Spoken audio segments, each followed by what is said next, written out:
میں مذاق کر رہی تھی۔ وہ آہستہ سے اٹھ کر دروازے کی طرف بڑھ گئے مگر باہر نکل جانے کے بجائے وہ وہیں رک گئے۔ انہیں معلوم تھا اب آگے ان پر کیا بیتے گی۔ ان میں بگولوں کے طوفان اٹھیں گے اور وہ گلی کوچوں میں سر پٹکتے پھریں گے۔ پھر جب ملیحہ کی یادوں کے شکنجے میں جکڑے قصر فاروقی لوٹیں گے تو ہمت جواب دے جائے گی، مگر پھر بھی ان کے قدم ان کی مرضی کے بغیر انہیں ملیحہ کے کمرے میں لے جائیں گے۔ وہ کمرہ جو نور الہدیٰ کے زندہ وجود کا مقبرہ تھا، اور پھر خود پر اختیار کسے رہے گا؟ ہر پل کے ساتھ یادوں کے اندھے کنویں میں اترنا، ابھرنا اور پھر اترنا آسان نہیں ہوتا۔ روح تک کو نڈھال کر دینے والا یہ عمل نور الہدیٰ کی برداشت سے باہر تھا۔ مریم الجھن بھرے انداز میں ان کی پشت کو دیکھ رہی تھی کہ وہ ایڑی کے بل گھوم کر بڑے ریلیکس موڈ میں بولے، آئس کریم کھانے چلو گی؟ کیوں نہیں؟ وہ جھٹ سے بولی، پھر کہا، لیکن میں ذرا چینج کر لوں۔ نور الہدیٰ ملیحہ کی یادوں کو پل بھر کی مہلت نہیں دینا چاہتے تھے، فوراً بولے، کیا ضرورت ہے؟ ٹھیک تو لگ رہی ہو۔ میں نے صبح سے کپڑے نہیں بدلے اور تمہیں ٹھیک لگ رہی ہوں۔ تم گاڑی میں چل کر بیٹھو، میں 5 منٹ میں آتی ہوں۔ رف سے ٹراؤزر ٹی شرٹ میں مریم ان کے پل پل بدلتے موڈ پر حیران سی ہو کر بولی تھی، مگر وہ مصر رہے۔ کہا نا، ضرورت نہیں، اور مجھے تو اس وقت تم بہت خوبصورت لگ رہی ہو۔ اوکے، وہ جھگڑا ختم کرنے کو بولی، لیکن شوز پہننے کی اجازت تو ملے گی نا؟ ایکچولی تمہارے آنے کا سن کر میں بیڈ روم سے ننگے پاؤں بھاگی چلی آئی۔ اپنی جلد بازی کا اعتراف اس نے اتنی معصومیت سے کیا کہ نور الہدیٰ مسکرائے بغیر نہ رہ سکے۔ مریم کافی باتونی قسم کی لڑکی تھی، مگر اس کی باتیں بھی بہت دلچسپ تھیں۔ نور الہدیٰ اس کی کمپنی میں بہت انجوائے کر رہے تھے۔ آئس کریم کھا کر وہ ساحل سمندر پر نکل آئے اور دور تک گیلی ریت پر پیروں کے نشان بناتے چلتے چلے گئے۔ شام کے سائے ڈھلے تو انہیں وقت گزرنے کا احساس ہوا اور وہ پلٹ آئے۔ نور الہدیٰ اسے ڈراپ کرنے آئے تو گاڑی اس کے گھر کے باہر روک دی، مگر وہ بیٹھی ہی رہی۔ کیا سوچ رہی ہو؟ اسے بیٹھے دیکھ کر نور الہدیٰ نے پوچھا تو وہ دھیرے سے بولی، سوچ رہی ہوں کہ آج تم اگلی ملاقات کا وعدہ کرو گے یا نہیں؟ نہیں۔ اس ایک لفظ پر اس کا چہرہ دھواں ہو گیا اور اس نے فوراً دروازہ کھول کر اتر جانا چاہا، پر نور الہدیٰ نے دروازے کے لاک پر ہاتھ رکھ کر اسے روک دیا۔ پوری بات تو سنتی جاؤ، وہ ڈپٹ کر بولے۔ پھر اسے دیکھ کر مسکرائے جو خفا خفا سی انہیں گھور رہی تھی، اور کہا، آج میں تم سے اگلی ملاقات کا وعدہ لینا چاہتا ہوں۔ اور مریم ایک دم سے ہنس پڑی اور پھر ہنستی ہی چلی گئی۔ نیکسٹ۔ باورچی خانے میں بیٹھ کر ناشتہ کرتے ہوئے مولوی صاحب ملانی جی سے کہہ رہے تھے، آج میں نے پیش امام کو کہہ دیا ہے کہ کل تڑکے ہی لاہور کے لیے نکل جاؤں گا، مگر ابھی تو دکان میں 2 ہفتے کا سامان موجود ہے، پھر لاہور کیا کرنے جائیں گے؟ وہ چھمبے سے بولی تو مولوی عبدالخالق مسکراتے ہوئے گویا ہوئے، بھلی عورت، دکان کے سامان کی میں نے بات ہی کب کی؟ میں تو ننھے میاں کے لیے لاہور جا رہا ہوں، خود ہی تو کہہ رہی تھی کہ اس کے لیے بستر لینا ہے، گرم کپڑے لینے ہیں اور بھی پتہ نہیں کیا کیا۔ خیر، جو بھی منگوانا ہے بتا دینا، میں لکھ کر لے جاؤں گا۔ عبداللہ خود فراموشی کی کیفیت سے تو باہر آ گیا تھا، پر ابھی تک اس کا دماغ غنودگی کے عالم میں تھا۔ کہیں کوئی تحریک ہوتی تو دماغ کا وہ حصہ جھٹکا لے کر چل پڑتا، مگر ان الگ الگ حصوں کا آپس میں کوئی ربط ضبط نہیں بن پایا تھا، اسی لیے اس کے ذہن پر دھند سی چھائی رہتی، لیکن دماغ بہرحال فعال ہو چکا تھا۔ ابھی بھی ان دونوں کی باتوں کو سن کر اس کے ذہن میں تحریک ہوئی تھی، بچے کا سامان خریدنے کے لیے پیسے کی ضرورت تھی، اور پیسہ کام کرنے سے آتا ہے۔ عبداللہ بچے کو اپنی ذمہ داری سمجھتا تھا، بلکہ یوں کہنا چاہیے کہ سوچنے سمجھنے کی ضرورت ہی نہیں پڑی، اور وہ اپنے آپ ہی عبداللہ کی ذمہ داری بن گیا۔ اب عبداللہ سوچ رہا تھا کہ اسے بچے کی ضروریات پوری کرنے کے لیے کام کرنا چاہیے، لیکن اس نے مولوی صاحب سے اس بات کا ذکر نہیں کیا، بلکہ وہ تو کسی سے بھی اس بات کا ذکر نہیں کرتا تھا۔ ایک جامد چپ کی مہر اس کے ہونٹوں پر لگی تھی، اور شاذ و نادر ہی اس کی زبان سے کوئی لفظ ادا ہوتا تھا۔ حالانکہ دیوانگی کے عالم میں تو وہ بہت بڑبڑاتا رہتا تھا، مگر فرزانگی نے اس کی آواز کھونڈ دی تھی۔ ناشتہ کر کے اس نے ہینڈ پمپ پر جا کر ہاتھ دھوئے اور خشک کیے بغیر باہر چلا گیا۔ یہ 2 دن تو آرام سے بیٹھا رہا، آج پھر نکل گیا۔ ملانی جی اسے جاتا دیکھ کر پریشان ہوتی، مولوی صاحب سے بولیں تو وہ انہیں تسلی دیتے ہوئے بولے، فکر کیوں کرتی ہے؟ وہ تجھے اور مجھے تو چھوڑ کر جا سکتا ہے، پر اسے چھوڑ کر نہیں جائے گا۔ بولتے ہوئے انہوں نے بچے کی طرف اشارہ کیا، پھر اللہ اکبر کہتے گھٹنوں پر ہاتھ رکھ کر کھڑے ہو گئے۔ عبداللہ سر جھکائے پیروں میں دیکھتا ہاتھ پشت پر باندھے چلتا جا رہا تھا، مگر اس کے دماغ کی سوئی ایک جگہ پر ہی اٹک گئی تھی۔ اس نے یہ تو سوچ لیا تھا کہ اب کام کرے گا، لیکن سمجھ نہیں آ رہا تھا کہ کون سا کام کرے۔ وہ سوچتے سوچتے تھک گیا تو ایک مکان کے آگے بنی دیوڑی پر بیٹھ گیا۔ گلی میں کچھ بچے کھیل رہے تھے، وہ انہیں دیکھنے لگا۔ وہ بظاہر انہیں دیکھ رہا تھا، پر اس کا دماغ کیا کیا جائے میں الجھا تھا۔ بچوں کو دیکھتے دیکھتے اس کی نظر اس شخص کی طرف اٹھ گئی جو سامنے والی دکان کے باہر زمین پر بیٹھا تھا، اور جب وہ لوہے کی دھکتی سلاخ کو سل پر رکھ کر ہولڈر سے پکڑے بھاری ہتھوڑے کی وار سے ضرب لگاتا تو چنگاریاں سی اڑنے لگتیں۔ اسے وہ آتش بازی اتنی دلچسپ لگی کہ قریب سے دیکھنے کے لیے اٹھ کر لوہار کی دکان کی طرف چل پڑا۔ لوہار نے ہاتھ روک کر عبداللہ کو دیکھا جو اس کے مقابل بیٹھ رہا تھا۔ وہ 50 کے پیٹے میں تھا مگر اوپر تک چڑھا رکھی آستینوں میں سے اس کے بازو کی طاقت کونتی محسوس ہو رہی تھی، اور جب وہ بولا تو اس کی آواز بھی کڑکڑاتی ہوئی تھی۔ خیر ہو عبداللہ، آج تو پھر مٹر گشت شروع کر دیتی ہے؟ اس نے دھیرے سے نفی میں سر ہلایا اور پھر وہ کہا جو اس کے دماغ میں چل رہا تھا، اب کام کروں گا۔ اوئے کیڑا کام؟ کوئی بھی۔ اس نے کندھے اچکا دیے، پھر بولا، تم جو کر رہے ہو وہ سکھا دو۔ عبداللہ کو سنجیدہ دیکھ کر لوہار بھی اب کچھ سنجیدہ ہوا۔ پہلا کدی ای کام کیتا ہے؟ وہ سوچ میں پڑ گیا، پھر کہا، یاد نہیں، اور اس کے ساتھ ہی عبداللہ کے چہرے پر ایسے تاثرات ابھرے جیسے دماغ پر زور ڈال کر کچھ یاد کرنے کی کوشش کر رہا ہو۔ اسے پریشان ہوتا دیکھ کر لوہار جلدی سے بولا، کوئی گل نہیں، میں سکھا دیاں گا۔ اس کے جملے پر وہ خود سے چونکا، پھر پہلے کی طرح ہی پرسکون ہو گیا اور اس کے بعد لوہار سے لوہا پگھلا کر کوٹنے کا طریقہ سمجھانے لگا۔ پھر جب اچھی طرح سمجھا چکا تو عبداللہ کو آزمائشی طور پر ایک کمان کی جیسی مڑی سلاخ پگھلا کر سیدھی کرنے کو دی۔ عبداللہ نے اسے بھٹی میں ڈال کر انگارے کی مانند سرخ کر لیا، پھر اسے سل پر رکھ کر ہولڈر سے پکڑے ہوئے دوسرے ہاتھ میں وزن دار ہتھوڑا لے کر تولا۔ ہتھوڑا کافی بھاری تھا اور اسے اٹھا کر پورا ہاتھ اوپر کرکے لوہے پر چوٹ کرنے کے لیے کافی طاقت کی ضرورت تھی۔ کام واقعی مشکل تھا مگر عبداللہ نے جی نہ چرایا۔ حالانکہ جب اس نے پوری طاقت سے لوہے پر پہلی ضرب ماری تو لوہے سے نکلتی سرخ چنگاریوں کو دیکھ کر اسے لگا کہ وہ اس کے چہرے اور آنکھوں کو جلا دے گی، بلکہ اس نے تو بے ساختہ ہی اپنا چہرہ بھی بازوؤں میں چھپانے کی کوشش کی تھی، مگر 2-3 ضربوں کے بعد اسے مزہ آنے لگا تھا۔ ایسا لگ رہا تھا جیسے وہ آگ کا کھیل کھیل رہا ہو۔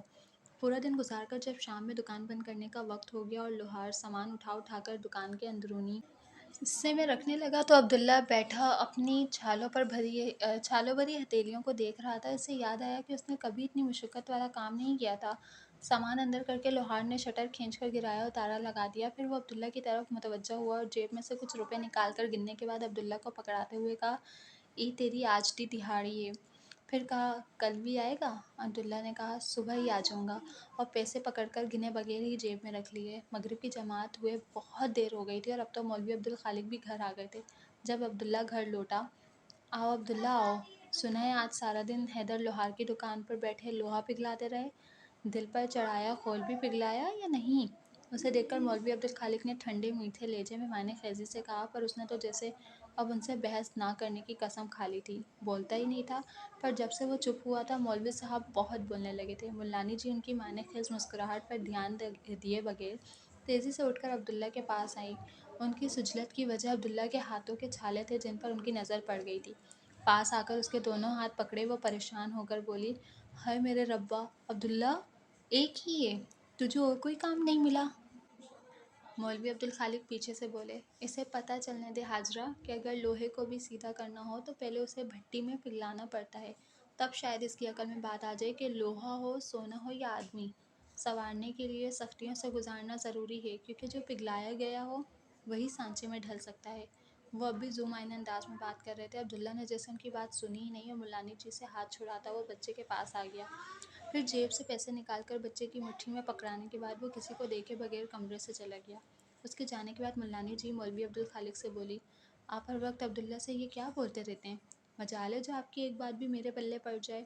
وہ ملانی جی کو دیکھ کر مسکرائے۔ لوہے کو اگر پگھلا کر یوں ہی چھوڑ دیا جائے تو ٹھنڈا ہونے پر مڑ تڑ جاتا ہے اور اس کی شکل پہلی حالت سے بھی بری ہو جاتی ہے، اس لیے گرم لوہے پر چوٹ کرنی پڑتی ہے تاکہ اس کی نئی ہیبت پہلے سے بہتر ہو۔ وہ گہرے لہجے میں معرفت کے اصول سمجھا رہے تھے، چوٹ بھی کر لیجیے گا مگر ابھی تو جا کر اس کے ہاتھوں پر مرہم لگا دیں۔ مولوی صاحب نے سنا تو شکایت کرنے لگے، میں تو مرہم لگانا چاہتا ہوں پر وہ لگوائے تب نا، زخم پر تو ہاتھ نہیں دھرنے دیتا۔ وہ خفگی سے بول کر اٹھے اور دیوار گیر الماری سے مرہم نکال کر ہاتھ میں پکڑے باہر آ گئے۔ نیکسٹ، تجھے میرے ساتھ کھیل کھیلنے میں بہت مزہ آتا ہے نا؟ بس ایک آرزو کی تھی اور تو نے میرے دل کو ویران کر دیا۔ لیکن اب جب میں اپنی آرزو ہی تیاگ چکا اور فنا کے راستے کو تلاش کر رہا تھا، تو نے ایک اور آرزو میرے دل میں ڈال دی، مگر اب میرے پاس کھونے کے لیے کچھ بھی نہیں ہے۔ عبداللہ، وہ صحن میں بچھی ننگی چارپائی پر چت لیٹا تاریک آسمان کو گھورتا ہوا اپنے دل میں اللہ سے مخاطب تھا کہ ملانی جی نے اسے آواز دی۔ اس نے سر گھما کر ہینڈ پمپ پر برتن دھوتی ملانی جی کی طرف دیکھا۔ اسے اپنی طرف دیکھتا پا کر وہ بولی، تو کاکے کے پاس جا کر بیٹھ جا، مولوی صاحب تو کب کے نماز پڑھانے چلے گئے، وہ اندر اکیلا ہے، ڈر جائے گا۔ ان کی بات سن کر وہ اٹھا، چپل پہن کر اندر کی طرف بڑھ گیا، مگر دروازے پہ پہنچ کر اس کے پیر جیسے زمین نے جکڑ لیے تھے۔ دروازے کے فریم میں اسٹیچو کی طرح ایستادہ اندر کے منظر کو دیکھ کر حسرتیں اس کی آنکھوں میں کروٹ لینے لگی۔ چارپائی پر سوئے بچے کے قریب وہ کوہنی کے بل نیم دراز اس پر جھکی بہت پیار سے سوئے ہوئے بچے کو دیکھ رہی تھی، اور بچے کے سینے پر رکھا اس کا نازک ہاتھ دھیرے دھیرے اسے تھپک رہا تھا۔ عبداللہ کی موجودگی کو محسوس کرکے اس نے سر گھما کر دروازے کی طرف دیکھا اور عبداللہ کو دیکھ کر اٹھ بیٹھی۔ اس نے مسکرا کر بچے کی طرف دیکھا، پھر عبداللہ کی طرف، جیسے کہہ رہی ہو آ گئے ہو تو اپنی امانت سنبھالو، اور ایک ادا سے زمین پر پیر رکھ کر بستر سے اٹھ گئی، پھر چھوٹے چھوٹے قدم اٹھاتی دروازے کی طرف بڑھی۔ اسے اپنی طرف آتے دیکھ کر عبداللہ کے چہرے پر ایسے تاثرات ابھرتے گئے جیسے اس کے ہر قدم کے ساتھ عبداللہ کی جان نکلتی جا رہی ہو۔ عبداللہ نے اس سے نظر ہٹاتے ہوئے نگاہ کو جھکا لیا۔ وہ چلتی ہوئی عبداللہ کے سامنے جا کھڑی ہوئی۔ عبداللہ نے نگاہ نہیں اٹھائی، مگر اسے معلوم تھا کہ اس کے چہرے پر عبداللہ کو دیکھتے ہوئے فدا ہو جانے والی مسکراہٹ ہے۔ عبداللہ دروازے کے بیچوں بیچ کھڑا تھا، مگر چوڑے دروازے میں اتنی جگہ تو تھی کہ اس جیسی دبلی پتلی لڑکی ترچھی ہو کر اس کے برابر سے نکل جاتی۔ وہ کچھ سیکنڈ عبداللہ کا چہرہ دیکھتی رہی، پھر سمٹ کر اس کے سائڈ سے ہو کر نکل گئی۔ وہ اس کے اتنے پاس سے ہو کر گئی تھی کہ عبداللہ بآسانی اس کا ہاتھ تھام سکتا تھا۔ اس کے لباس کی سرسراہٹ نے عبداللہ کو مضطرب بھی کیا تھا، مگر وہ جانتا تھا کہ اگر اس نے ہاتھ بڑھایا تو دونوں کے درمیان وہ چند اینچ کی دوری کبھی نہ ختم ہونے والے فاصلے میں بدل جائے گی۔ وہ چلی بھی گئی تو بھی عبداللہ نے پلٹ کر نہیں دیکھا، کیونکہ وہ جانتا تھا کہ جسے پلٹ کر دیکھنا ہے وہ اب وہاں نہیں تھی۔ یہ کچھ پل عبداللہ کے لیے ایسے ہی تھے کہ کوئی اس کے جبڑے کے راستے ایک سلاخ اس کی کھوپڑی میں گھسا کر زور سے ہلائے کہ اس کا دماغ جھنجھنا اٹھے، اس کی آنکھوں سے بے آواز آنسو گرنے لگے۔ نیکسٹ۔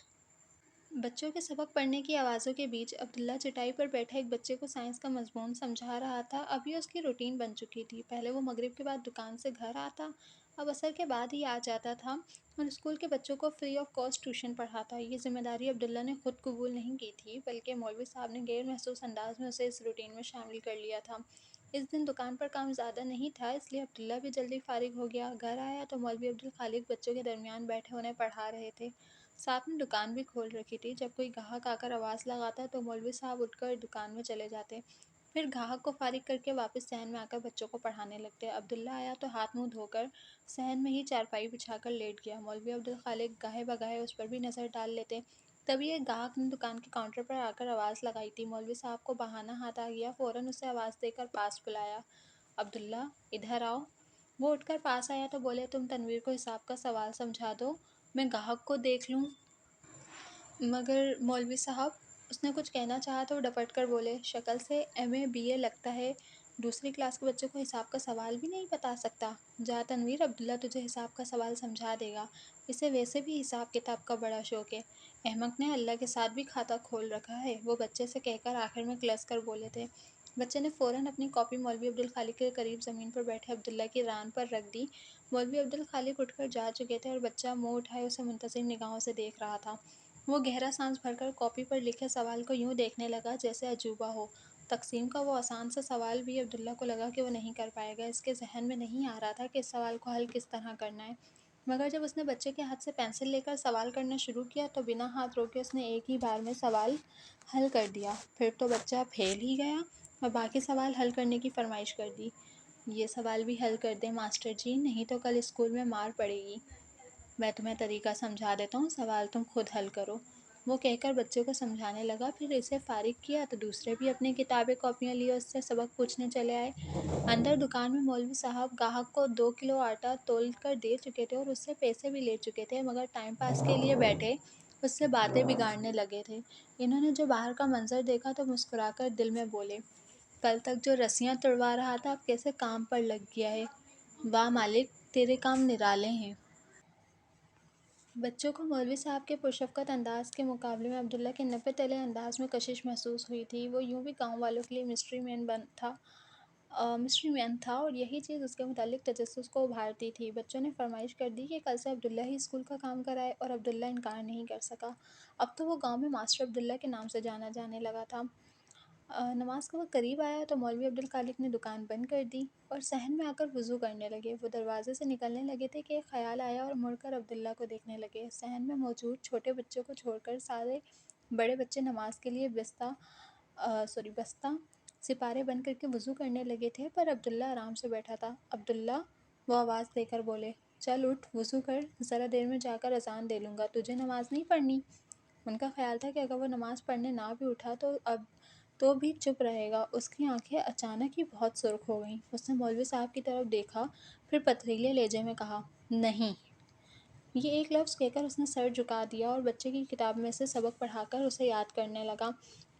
بہت سخت ناراض، لیکن کوئی بات نہیں، ہم منا لیں گے۔ اسے دیکھتے ہوئے انہوں نے دل میں کہا اور مسجد کی طرف جانے کو دروازے سے نکل پڑے۔ ملتے ہیں نیکسٹ پارٹ میں، جب تک کے لیے اپنا بہت خیال رکھیے گا۔ اللہ حافظ۔